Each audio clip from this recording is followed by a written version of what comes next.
Bonjour, je suis Volange, je suis votre guide holistique. Ma mission, vous aider à vous libérer de votre passé vers une vie plus épanouie. Je vous aide à révéler votre potentiel infini grâce à des outils simples et au quotidien, en développement personnel et autour d'une approche holistique. Apprenons ensemble à révéler votre authenticité, libérer votre parole et créer votre liberté. Offrez-vous cette possibilité de découvrir ce qui se cache à l'intérieur de vous. Offrez-vous cette possibilité de créer la vie dont vous avez toujours rêvé. Bonjour à tous mes anges, j'espère que vous allez bien. Je suis ravie de vous retrouver pour ce nouvel épisode. Aujourd'hui, j'ai un message un peu particulier à vous faire passer. J'ai un message assez simple et écoutez-le. C'est écoute ton putain de corps. Écoute ton putain de corps. Pourquoi est-ce que j'avais envie de vous faire passer ce message-là aujourd'hui? Parce que je vais vous raconter un petit peu ce qui s'est passé ces dernières semaines vis-à-vis de mon corps, ma santé, etc. Et je suis vraiment persuadée, je suis convaincue, je suis intimement convaincue que notre corps c'est un peu notre boussole et qui sait mieux que quiconque en fait quand ça ne va pas, quand c'est stop pour nous. C'est lui qui nous dirige, c'est lui qui sait tout pour nous en fait.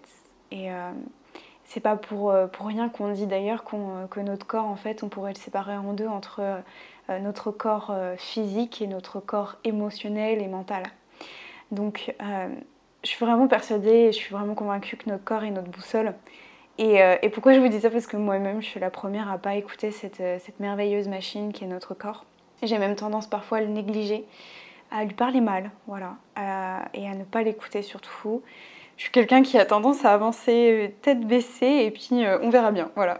Je suis un peu comme ça. Et pourtant, je vais vous raconter un petit peu ce qui s'est passé ces dernières semaines, ces derniers mois. Ça fait plusieurs mois déjà que je me sens extrêmement fatiguée, que je suis irritable, irritée, que j'ai aucune motivation. Je n'arrive quasiment pas à me lever le matin. Je fais des sommeils de 10 à 12 heures par nuit, donc c'est quelque chose qui est énorme quand même. Et en fait, j'ai fait quelque chose de très logique et très humain, c'est que j'ai mis ça sur le dos de mes problèmes personnels. Et je me suis dit, ok, écoute Marion, si t'es pas très bien aujourd'hui, c'est parce que c'est mentalement que ça ne va pas, psychologiquement que ça ne va pas. J'ai beaucoup de mal à faire le deuil de mon papa, je vous en avais déjà parlé, j'ai fait plusieurs podcasts d'ailleurs à ce sujet-là. Et voilà, et je pensais que c'était ça qui n'allait pas en fait, voilà, et que mon corps devait supporter le deuil. Alors peut-être que c'est le cas, mais c'est pas que ça en tout cas, je peux vous le dire aujourd'hui. Et je me suis dit ok, c'est le deuil, il faut que je continue de travailler sur ça, etc. Donc voilà. Et puis plus les jours passaient, alors je vous parle de ça, c'était fin d'année dernière, on va dire entre octobre et novembre de l'année dernière. Puis plus les mois passaient, et puis plus là en fait moins ça allait, moins c'était même de pire en pire. Voilà, je vais pas vous mentir. J'avais des nausées, j'étais extrêmement fatiguée. Je me levais, j'avais des vertiges toute la journée en fait. Dès que je marchais, j'avais constamment des vertiges. J'ai fait même à plusieurs reprises, j'ai fait des malaises vagales aussi. Enfin bon voilà. Bref, il y avait tous les signes devant moi, mais je continuais de me dire non, de toute façon c'est mental, c'est psychologique, voilà.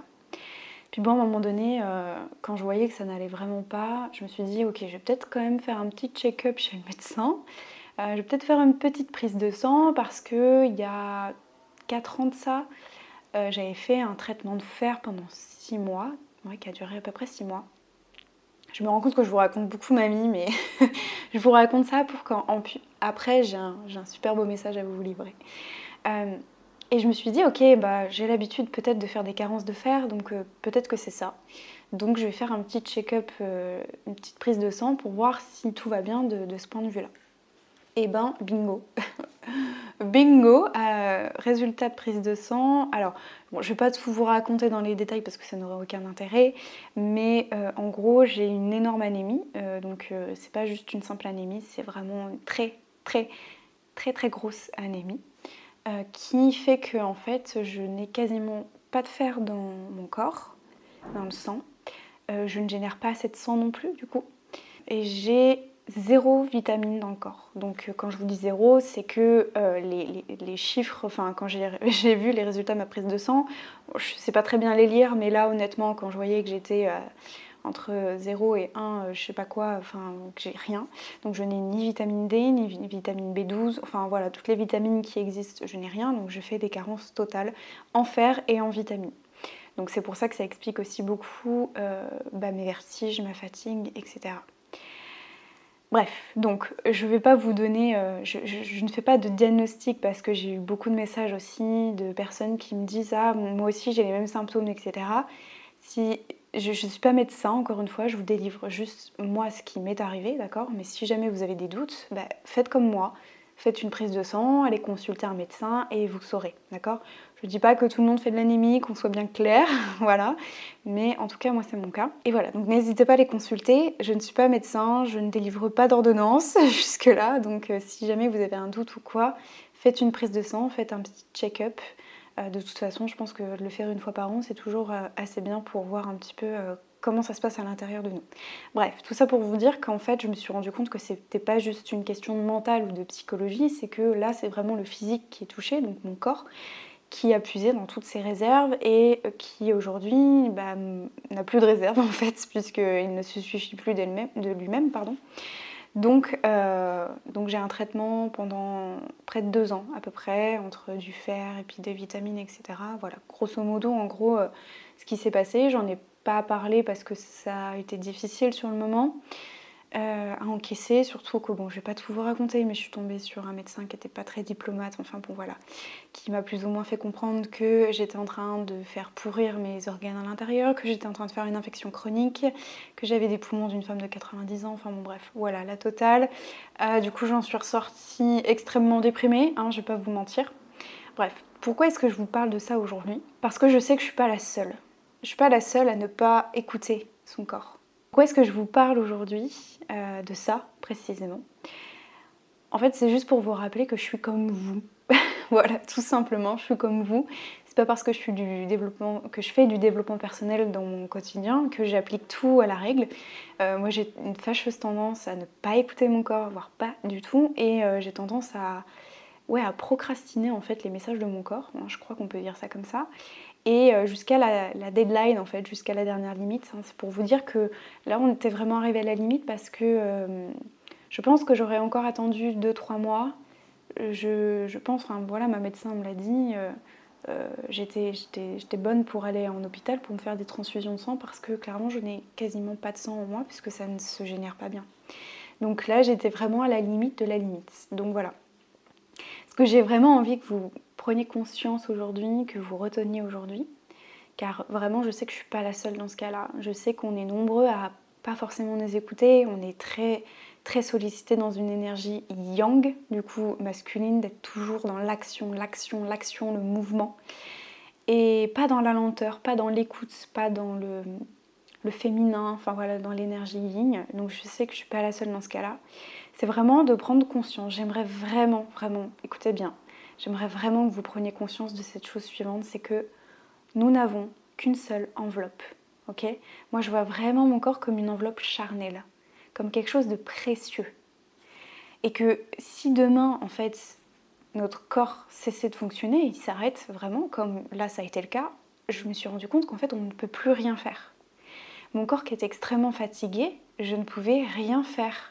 Je n'avais aucune motivation, aucune énergie non plus, parce que mon corps était à la réserve, à l'épuisement total en fait. Physiquement, je ne parle pas mentalement, mais physiquement. Évidemment que ça a après un impact sur le côté émotionnel et psychologique, mais là je vous parle simplement que du corps physique. Vous voyez que notre corps comme une enveloppe charnelle, okay, qui est précieuse, qui est unique. On n'a qu'un corps en fait. Et si demain notre merveilleux corps, voyez-le comme une machine en fait, comme un moteur. Si demain le moteur il s'arrête, vous n'avancerez plus en fait. C'est pour ça que je considère vraiment notre corps comme un moteur, comme une enveloppe charnelle, comme une énorme machine précieuse. Pourquoi? Parce que sans lui on ne pourrait pas faire tout ce qu'on fait aujourd'hui.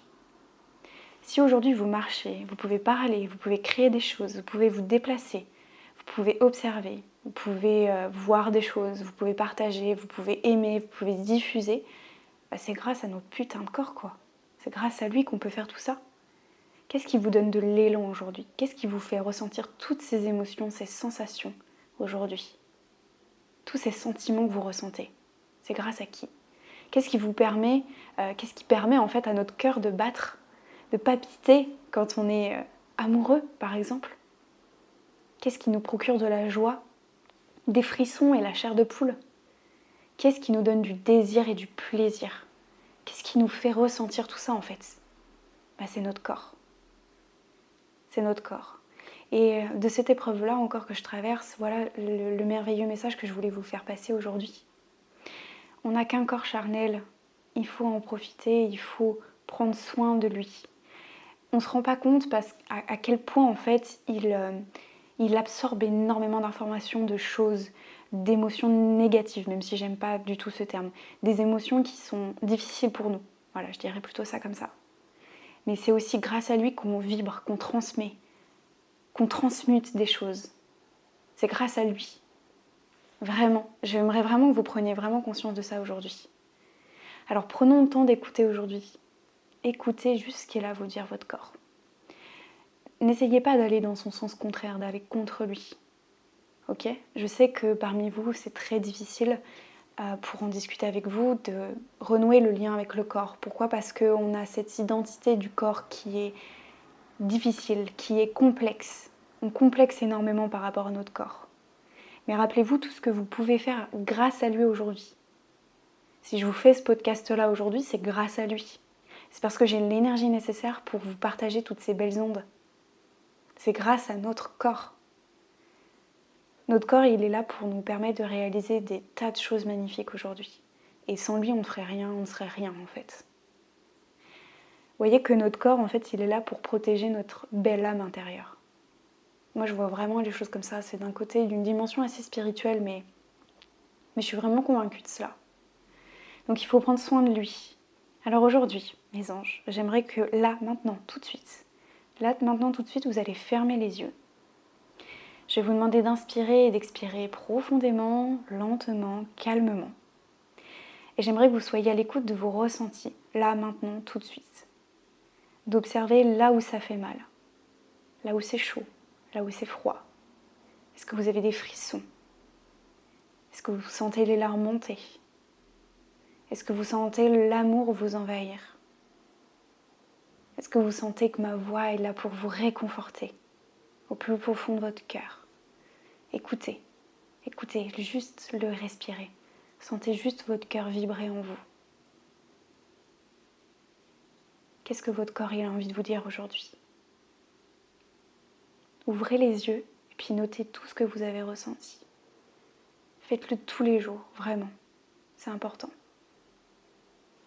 Écoutons la plus belle création de l'univers. C'est notre corps en fait, tout entier.